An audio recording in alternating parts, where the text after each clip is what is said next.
Oi, pessoal, bom dia, boa tarde, boa noite, dependendo do horário que vocês estão nos assistindo. Meu nome é Maria Eduarda, eu sou uma das integrantes do grupo Politinaça. Hoje, no nosso episódio do podcast, temos a companhia do Guilmar Neto, que é um dos integrantes também do nosso grupo, na nossa mentoria, o João, e o nosso candidato de hoje é o Leandro. Leandro, você tem toda a abertura total para você se apresentar. Olá pessoal, bom dia, boa tarde, boa noite.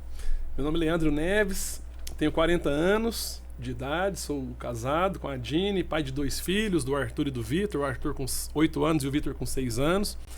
Sou administrador e representante comercial, natural de Uberlândia, né? E há algum tempo eu acompanho a juventude, desde movimentos de jovens, né? Então, há praticamente 25 anos eu atuo com jovens.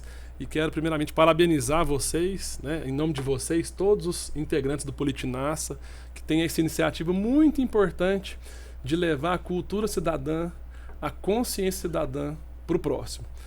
Eu costumo dizer que nós todos precisamos nos envolver com política. Quando a gente fala que todos têm que envolver com política, não quer dizer que todos têm que ser candidatos a vereador, a deputado, alguma coisa. Quer dizer que nós precisamos conhecer quem são os políticos, quem são os agentes políticos. E uma coisa que eu gosto de falar muito e não canso de repetir é que o político não está lá para ser idolatrado, ele está lá para ser cobrado.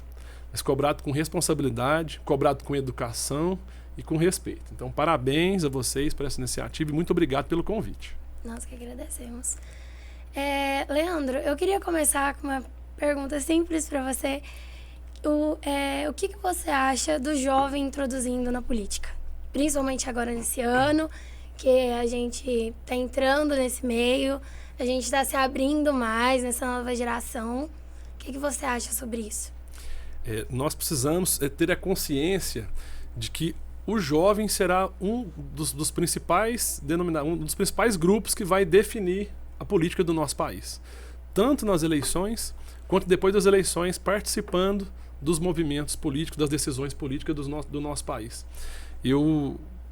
Como falei para vocês, participo de grupo de jovens há muitos anos e o movimento juvenil que eu participo é a Ordem Demolei. É um grupo de jovens, né, que é assistido pela maçonaria e que tem como objetivo, né, criar novas lideranças. E qual que é o objetivo? Através de resgate de valores. Então, quais são os valores? São valores básicos da sociedade. Amor filial, que seria o amor entre pais e filhos, o reconhecimento, né, da família, a valorização da família. Reverência pelas coisas sagradas, que o jovem tem que ter a sua religião, cada um na sua. Nós somos da liberdade religiosa, então cada um crê, né, no seu Deus, ou qual for a sua religião. A cortesia também é um dos pilares muito importantes. O companheirismo, a fidelidade, a pureza e o patriotismo. Esses são os valores que fazem com que o jovem, se ele fazer esse dever de casa na sua vida, na sociedade, onde ele vive, onde ele participa, ele vai conseguir se destacar como uma liderança. Então, há 25 anos, eu baseio a minha vida nessas 7 virtudes cardeais, né? Porque aí a gente consegue estar junto das pessoas, entendendo como que funciona. E eu costumo dizer que a melhor forma de unir pessoas é o trabalho. Então, por onde eu passei, né, na sala de aula, no ensino fundamental e médio, eu tive a oportunidade de ser representante de classe, fazendo política dentro da sala de aula, né, de forma respeitadora, sim, respeitando os momentos, representando uma sala, de fato. Né, nessa instituição, também participando dos movimentos. Eu também sou católico, sou do Encontro de Casais com Cristo, tenho um Ministério de Música Católica, já fui ministro da Eucaristia, sempre participando. A gente consegue fazer política onde a gente vive, onde participa. E o jovem, ele precisa ter esse despertar, né, a proatividade. O jovem, quando eu digo que ele está no cenário, ele é uma das principais ferramentas da decisão nas eleições, porque o jovem tem uma ferramenta que nem todos sabem trabalhar. E o jovem dessa geração de vocês aí, 16, 17, 18 anos, e ele já nasceu com essa ferramenta, que é a internet, que são as redes sociais, Facebook, Instagram, TikTok.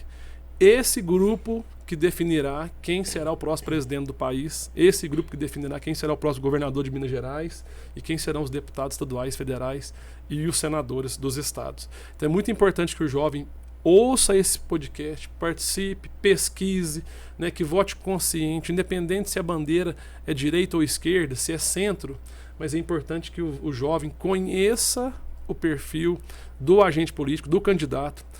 Quando a gente fala em conhecer o candidato, é o seguinte: qual que seria uma sugestão que eu sempre dou para todas as pessoas, por exemplo, para o jovem? Você tem que conhecer o candidato para saber se tem alguma afinidade com o candidato, nas ideias do candidato. Conhecer o grupo político do candidato. Olhar, né, o histórico desse candidato. E se você fizer isso, você vai estar fazendo um círculo virtuoso. Que nós teremos um bom candidato, que vai representar a população, que vai trazer bons resultados, que vai gerar qualidade de vida para as pessoas. Esse é o círculo virtuoso. Então o jovem, sem dúvida nenhuma, é uma ferramenta principal nas eleições.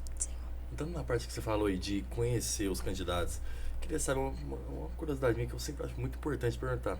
Como que você iniciou na política? Porque gosto de saber como os candidatos iniciaram. Então, nesses movimentos que eu participei, né, enquanto jovem, a gente vai despertando esse espírito de liderança. E eu sempre gostei de participar intensamente das decisões, das coisas, e de participar mesmo, de envolver. E a gente tem um ditado que eu ouço muito falar, nesses grupos que eu participo, em outros grupos, que ele fala assim, ó, faz a sua parte, se você fizer a sua parte um pouco mais, a liderança vai cair nos seus braços. Então, por exemplo, se você quer ser o representante da sua sala, da sua classe, se dedique um pouco mais a servir os seus colegas, a acompanhar as orientações da escola, as orientações da direção da escola, que automaticamente você será escolhido pelos seus colegas. Então eu comecei nesse movimento de representante de classe. Eu estudei a grande maioria da minha vida em escola pública, em escola estadual, professor Zé Inácio. Né? Então lá eu fui representante de classe, e aí nesse grupo de jovens eu fui a liderança da região, e esse sentimento de liderança, participando desses movimentos. Então, em 2012, no sentido de poder servir, de sair da indignação e partir para a ação, eu tive a minha primeira experiência como candidato a vereador em Uberlândia. Naquela ocasião, era um movimento mais isolado, tive 678 votos, se não me engano, 600 e poucos votos. Então, foi uma experiência muito interessante, com pouco recurso financeiro, e depois a gente foi melhorando isso, conhecendo como que funciona o processo eleitoral, entendendo como se faz uma campanha política, como que a gente deve envolver as pessoas. Política a gente não se faz isoladamente. A política, existe vários livros aí que falam que a política é a arte de viver em sociedade. Né? Então nós precisamos caminhar nesse sentido. Depois tive uma segunda eleição em 2016, já com um grupo fortalecido, né? Um grupo que entendia que era importante a participação. Nós tivemos 2.001 votos, mas não fomos eleitos. Ficamos na primeira suplência. Tivemos mais votos do que 6 vereadores eleitos, mas ficamos na suplência. Depois, em 2018, tive uma experiência como candidato a deputado estadual por Minas Gerais, né? Eu sempre morando em Uberlândia, natural de Uberlândia. Tive 10.360 votos, foi uma experiência também muito interessante. Tivemos voto em 211 municípios, foi muito bom. E 2020 foi a primeira eleição que nós ganhamos, com 2.595 votos, um crescimento de quase 30% da eleição de 2016 para 2020. Por que eu fiz questão de contar essa história? Porque às vezes muitas pessoas têm uma primeira experiência nas urnas, e eu acho que é uma melhor forma de você representar a cidadania, exercitar a cidadania, sendo candidato também, porque você conhece muitas realidades, conhece a cabeça de muitos grupos e de muitas pessoas, mas dificilmente você vai conseguir atingir o seu êxito na primeira. Então aí você tem que viver essa experiência, teremos as decepções, teremos as realizações, né, as críticas e sugestões que vêm, e isso tudo faz parte do processo democrático para a gente conseguir chegar no objetivo. Então eu comecei participando, Neto. Então sempre envolvendo, estando junto, engajado nos movimentos. É isso que despertou a gente caminhar nesse sentido.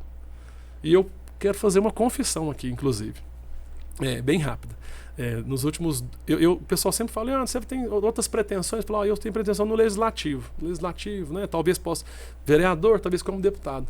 Mas há aproximadamente 1 ano e alguma coisa, hoje lá na Câmara de Vereadores, eu sou o primeiro secretário que acumula a função de ordenador de despesas. Então, 1 centavo que entra ou que sai da Câmara Municipal tem que passar pelas nossas mãos, pela minha assinatura. Então, hoje eu já tenho um sentimento também de num futuro, concorrer também à Prefeitura de Uberlândia. Mas isso só o tempo dirá. Pode ser daqui 6 anos, daqui 10 anos, daqui 20 anos. Só o tempo permitirá a gente encarar mais essa empreitada. Certo. Candidato, vamos falar um pouquinho de política agora.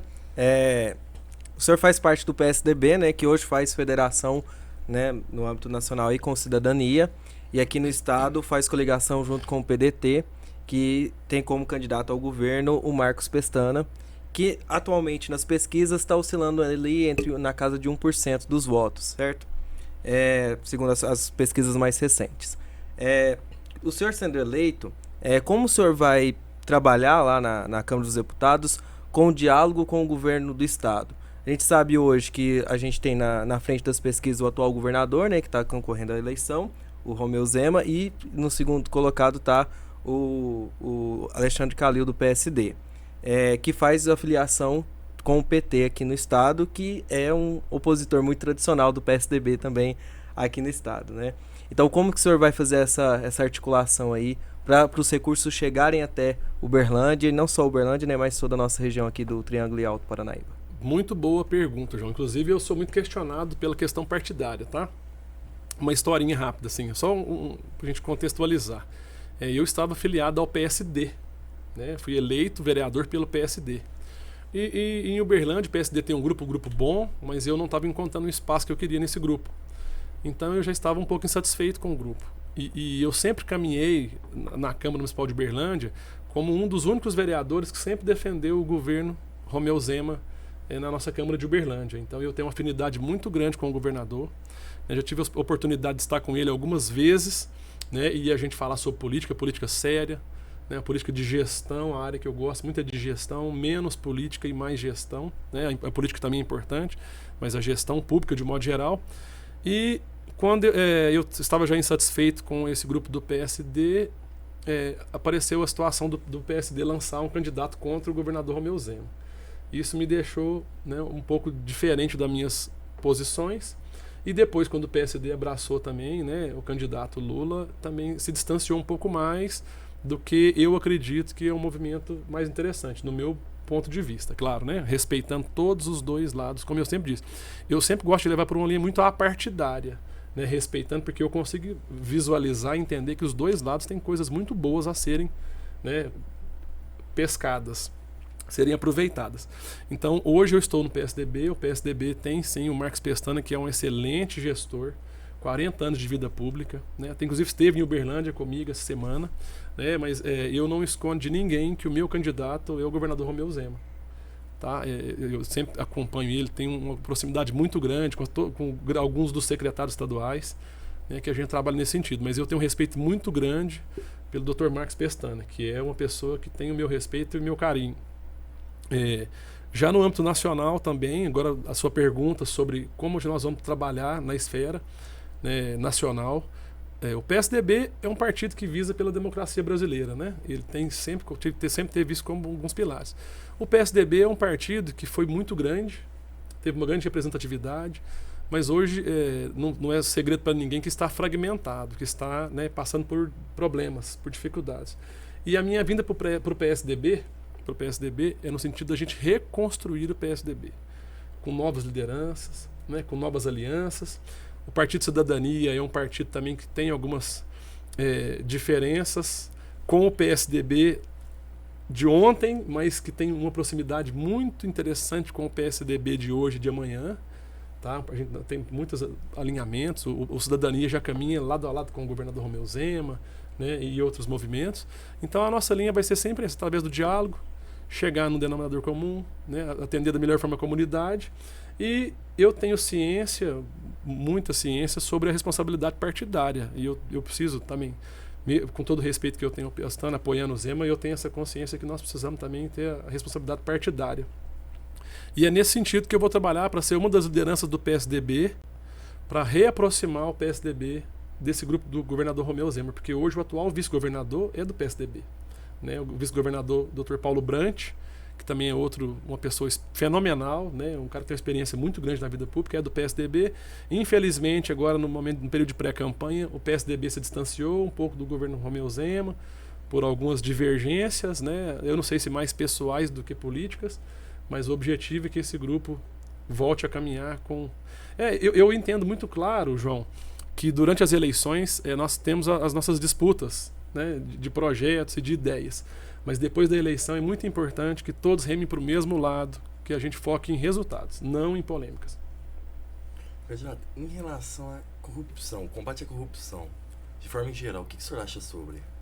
A corrupção é o mal que mais prejudica o nosso país, eu não tenho dúvida disso. Nós vivemos várias operações do Ministério Público, do GAECO, que mostraram para nós o quão foi importante essa atuação deles, porque de fato existia um grupo, né, uma política que foi virando muitos usos e costumes, aqueles agentes políticos, que foi virando normal. Ele fazer algumas ações de corrupção, às vezes ações pequenas, ações grandes, eles estavam achando que era normal. Então a corrupção nós precisamos combater ela na raiz, sem perdão. Inclusive a instituição que eu faço parte, ela fez um movimento aí há uns 6 anos atrás, a Grande Loja Maçônica de Minas Gerais, um movimento chamado Corrupção Nunca Mais, que tinha como principal interesse, principal motivo desse movimento popular, era fazer com que todos os crimes de corrupção fossem transformados em crimes hediondos, né? Que a pena é prisão, e prisão, coisa séria, né? Um julgamento de forma muito séria.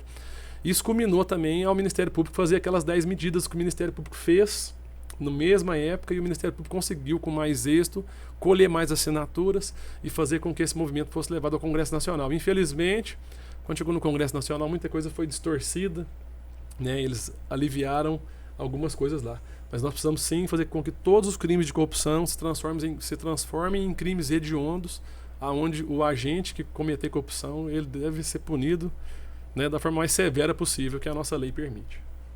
Certo. Candidato, vamos falar um pouquinho de saúde, uma das bandeiras do senhor também. A gente sabe que Uberlândia é um polo muito importante para a saúde da nossa região, né? Não atende só o nosso município, mas toda a nossa região aqui do Triângulo, até mesmo cidades do interior de São Paulo, interior de Goiás também. Como que o senhor vai trazer recursos para cá e onde o senhor pretende focar mais nessa questão da saúde aqui em Uberlândia? Muito bom. A pauta da saúde é uma pauta que nós precisamos ter um olhar com muito carinho e com muita atenção e com muita responsabilidade também. Quando nós falamos dos problemas que nós vivemos na saúde hoje, problemas nas filas para os exames, para as consultas, para as cirurgias, a parte oncológica, que é uma demanda muito grande, eu não culpo os agentes que estão lá, os profissionais da saúde, nem os diretores das unidades de saúde. A questão é política mesmo, né? O Estado cresceu, a população cresceu e os equipamentos de saúde não acompanharam esse crescimento. Você falou muito bem aí que Uberlândia é um polo e atende toda uma região, né? Uma macro-região, com pessoas da região toda. Para vocês terem uma noção, Uberlândia nós falamos em alguma coisa de população, aproximadamente 800 mil habitantes. Só o HC da UFO, ele tem em média mais de 3 milhões de atendimentos por ano. Então, ou seja, é muito aquém do que a população de Uberlândia. E aí o investimento é muito importante, porque muitas das cidades vizinhas, em vez dos prefeitos das cidades vizinhas investirem em saúde, às vezes eles preferem e acham mais viável investir em transporte. Eles compram ambulâncias, compram micro-ônibus e ônibus e traz essa população para cá. E o que congestiona, né, o hospital, o HC da UF, que é um hospital que abastece a região toda, né, e a própria rede municipal também, porque muitas pessoas vêm para Uberlândia, às vezes são de fora, mas conseguem de forma, às vezes até errada, falsificar um comprovante de endereço, alegando que moram em Uberlândia e entram no pronto-socorro das unidades de saúde municipais. Então é muito importante que a gente leve, né, através de recursos e através, acima de tudo, de pauta muito técnica a esses municípios, a intenção e o apoio, dê o apoio para o município para que ele entre sim com o investimento na saúde. Investimento em novos hospitais, investimento em novos leitos, investimento em UTIs. Nós temos um exemplo que eu quero citar aqui, com a permissão de vocês, que é o prefeito de Coromandel, o prefeito Fernando Breno. É um prefeito que, se não me engano, não tem 30 anos de idade, não sei se vocês conhecem. Um prefeito jovem, na pandemia, ele deu um show na região, trazendo, já abrindo rapidamente, com o apoio do governo do estado, se não me engano, 6 ou 10 leitos de UTI Covid. Ninguém da região tinha, ele conseguiu já fazer isso, abrir para atender a região de Coromandel. E agora inaugurou no início desse ano mais 10 leitos de UTI Covid na Santa Casa de Coromandel. Então nós precisamos de mais prefeitos arrojados como ele, que encarem o desafio.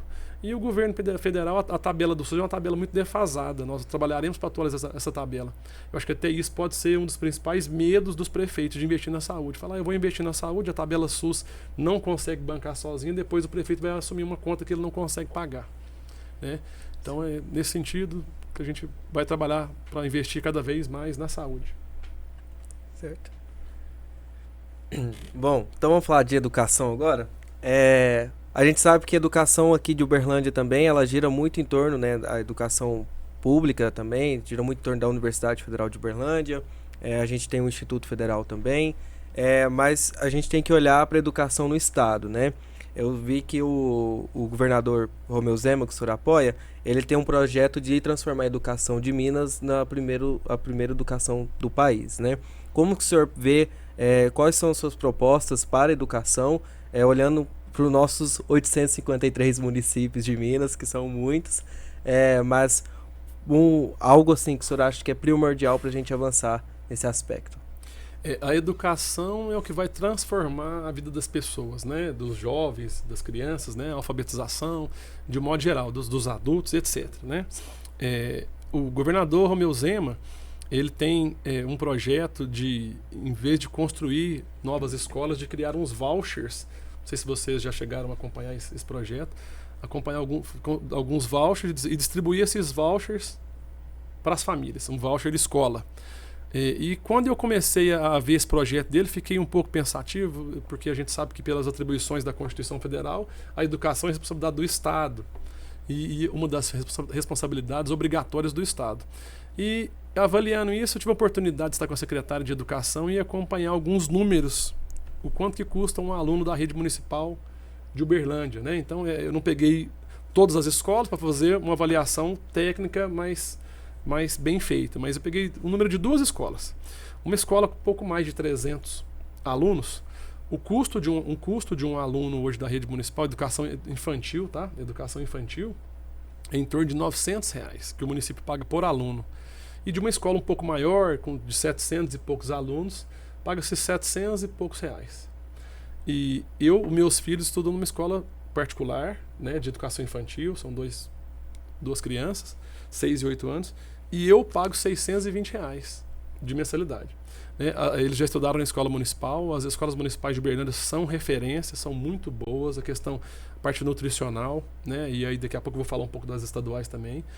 Os professores são muito bons, todos os servidores e atendentes.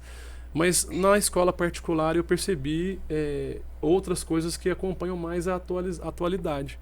Por exemplo, meu filho de 8 anos, ele tem aula de robótica. Isso na rede pública, isso não existe. Né? Então, são outros cursos. Da mesma forma, esses vouchers na rede estadual, que é a proposta do governador Romeu Zema. Nunca se houve no país uma quantidade de reformas e melhorias nas escolas estaduais como se houve no governo Romeu Zema. O governador Romeu Zema reformou praticamente 100% das escolas estaduais do nosso estado durante a pandemia. Hoje nós temos a refeição, né, a merenda escolar mais nutritiva da história do estado, graças ao trabalho do governador Romeu Zema. E agora o próximo passo é valorizar ainda mais os profissionais da educação. Esses, o governador ainda não conseguiu fazer o que ele gostaria de fazer, que é valorizar um pouco mais, melhorar a média salarial desses profissionais. Ele sabe muito bem disso, mas ele tem uma linha de gestão que ele não coloca os pés entre as mãos. É necessário primeiro organizar as contas do Estado, a hora que tiver a previsão orçamentária, fazer isso aí. Então, o nosso objetivo enquanto deputado federal é acompanhar, sim, né, as universidades, os institutos federais de todo o Estado, né, não só esse, e apoiar também a rede municipal e a rede estadual, destinando emendas, recursos, ideias, né, atualizadas para que a educação pública alcance aí os níveis e as notas da educação privada. Candidato, eu queria entrar no quesito de saúde mental, já que estamos perto das eleições. Eu queria saber, tipo assim, porque na minha opinião, principalmente pro lado dos jovens, é um quesito muito difícil, eu acho, porque na faixa etária, 16, 17, 18 anos, vamos falar que tem muita influência da família em cima das eleições, né?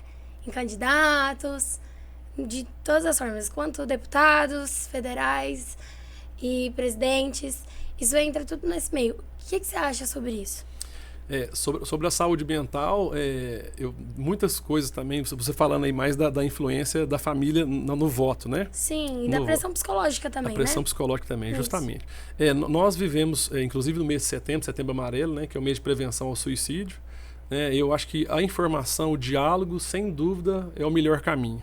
Né? E essa pressão psicológica, tá certo que os pais, às vezes, têm uma vivência um pouco maior, uma experiência um pouco maior, mas eu costumo dizer que a relação pai e filho, a minha forma de ver, tá, pessoal, eu acho muito legal deixar claro que cada um tem uma forma de expressar, mas com respeito a todas as formas. Sim. Por exemplo, eu acho que o pai e filho, se for avaliar ali quem tem eu acho que tem que ser uma relação, por exemplo, 6-4. O pai, 60% das ideias do pai tem que prevalecer e 40% do filho. Mas não é uma relação o pai sugere 100% e o filho não sugere nada. E nem uma relação inversa, que o filho é o dono da razão e o pai também não tem a razão. Então, a orientação dos pais é muito importante, mas através do diálogo, do respeito. Né? Política, o pessoal fala muito assim, ó, política, religião e futebol não se discute. Né? E eu tenho uma visão contrária. O material que eu faço algumas palestras em algumas escolas, falando sobre cultura cidadã, sobre consciência cidadã, ele fala o contrário. Fala que política, futebol e religião a gente discute sim, mas discute com respeito, com educação, com sabedoria. Eu costumo dizer, eu sou palmeirense, às vezes o neto é corintiano. Não sei, só para ficar o impacto. Desculpa, não era a intenção de ofender. Vascaíno. Então nós temos uma afinidade, né? O Palmeiras e o Vasco são grandes parceiros, né? Tem uma relação legal. Mas um exemplo, tem uma pessoa palmeirense e um outro corintiano. Cada um vai falar sobre o bem do seu time, um vai criticar o outro, mas um não vai virar a ideia do outro. E na política nós precisamos também entender isso.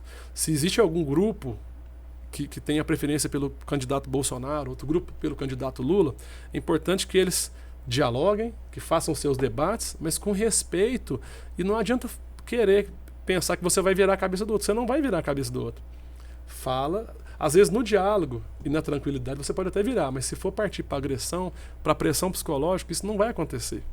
Né? Então, aí dentro desse assunto da saúde mental, a orientação que eu dou para os jovens acima de tudo, para os pais também, mas para os jovens, é que pensem muito sobre os assuntos refletidos, né? Avalie o seu ponto positivo. Quando eu falo muito do voto consciente, que eu acho que nós precisamos falar cada dia mais do voto consciente, se o jovem, esse adolescente de 16, 17, 18 anos, se ele tem uma afinidade pela esquerda, um exemplo, ou pela direita, se esses valores o representam, se ele tem afinidade com o candidato, se é isso que ele acredita que vai dar certo, isso é voto consciente. E o pai precisa respeitar isso. Né? Então é nesse sentido que eu acho que esse diálogo tem que acontecer. E da mesma forma, se os pais têm uma afinidade maior com um grupo político, se acha que aqueles valores são mais importantes, também é um voto consciente. E o filho também precisa respeitar isso. O respeito sempre em primeiro lugar. Sim. Certo. A gente estava comentando ali nos bastidores, né? A assinatura do senhor e o partido do senhor, né? Então o Neves, Horácio Neves e o PSDB, muito conhecido aqui. Há algum parentesco com a família? Eu costumo brincar que eu sou Leandro Neves, mas não sou parente do Aécio Neves. A gente não tem nenhuma ligação. O Aécio Neves foi sim uma liderança, né, nacional, ainda é. Ele tem dentro da classe política ele tem um respeito muito grande, mas hoje na opinião pública, né, eu já percebo um pouco mais uma divergência mais com relação ao nome dele, né? Tenho o meu respeito, né, pela liderança que foi e que é, mas eu não tenho nenhuma relação com o Aécio Neves. A gente não é família, não somos primos, não. Eu até costumo brincar, é o primo rico, mas nós não somos parentes, não. Certo. Tá certo. Vocês querem perguntar? Pode fazer lá já. A gente vamos caminhando para o final, então. A gente tem uma pergunta padrão, né, que a gente está perguntando para todos os candidatos. Se o senhor for eleito em 2 de outubro, o senhor toma posse lá em janeiro, e caso fosse possível, dentro do mandato do senhor, apresentar somente um projeto, qual seria ele? Qual o projeto assim que o senhor fala, não, esse é o principal da nossa candidatura aqui? Existem vários temas, né, que são muito importantes, que nós precisamos rever para... Eu costumo dizer que nós precisamos ser menos Brasília e mais Brasil, né? Nós precisamos ser mais municipalistas. Então hoje eu acredito que a reformulação do Pacto Federativo, né, seria uma das principais pautas do nosso mandato. Hoje 100% dos recursos arrecadados pelos municípios, pelos contribuintes, 100% vai para Brasília. O que volta? 70% volta através das mãos do Congresso Nacional e do Presidente da República. 70% volta de Brasília. 20% é responsabilidade das Assembleias Legislativas, dos deputados estaduais, e dos governadores. E somente 10% é gerido pelo prefeito, secretários e os vereadores. Ou seja, quem está na base, quem está vivendo as dificuldades do município, é o que menos tem poder para fazer medidas públicas, ações públicas e investir onde deve ser investido. Então, eu acho que se fosse só um projeto, era a reformulação do Pacto Federativo. Aproveitando caso o senhor fosse eleito a deputado federal, queria saber como o senhor se posiciona em relação às drogas e ideologia de gênero. Eu sou cristão, acima de tudo, né? Sei que hoje algumas drogas ela tem até uma importância científica, mas eu sou contra as drogas, na liberação da maconha, eu sou contra, e também sou contra a ideologia de gênero. Eu respeito muito, né, toda a população LGBTQIA+, eu tenho grandes amigos, parceiros, assessores que são, respeito muito, mas a ideologia de gênero nas escolas, eu sou contra. Entendi. Então agora a gente abre para o senhor se apresentar, o senhor pediu o voto do senhor aqui ao público, pode ficar à vontade. Então, mais uma vez eu quero agradecer João, Neto e Maria Eduarda pela oportunidade de estar aqui participando com vocês deste podcast aqui do Politinaça. Né? Parabéns pela iniciativa, a iniciativa que vai transformar, né, a vida de muitos jovens, porque a política é a forma de transformar a vida das pessoas também. A arte de viver em sociedade e, acima de tudo, a política deve ser usada como instrumento de transformação na vida das pessoas. Então, é nesse sentido que eu gostaria de pedir o voto e o apoio de todos vocês que nos acompanham. Meu nome é Leandro Neves, candidato a deputado federal, né, o número 4599. Natural de Uberlândia, administrador, representante comercial e uma pessoa muito esperançosa, que acredita que nós podemos sim fazer a diferença na vida das pessoas, através de uma boa conversa e, acima de tudo, de ações fortes e ações voltadas para a população. Muito obrigado a todos, um grande abraço e estou à disposição novamente para outras entrevistas. Certinho. Ótimo. É isso, deputado. Então terminamos Muito aqui? Obrigado. Encerramos aqui, muito obrigado. Muito obrigada, Leandro. Eu Obrigado, agradeço. pessoal, até a próxima. Tchau, tchau, gente.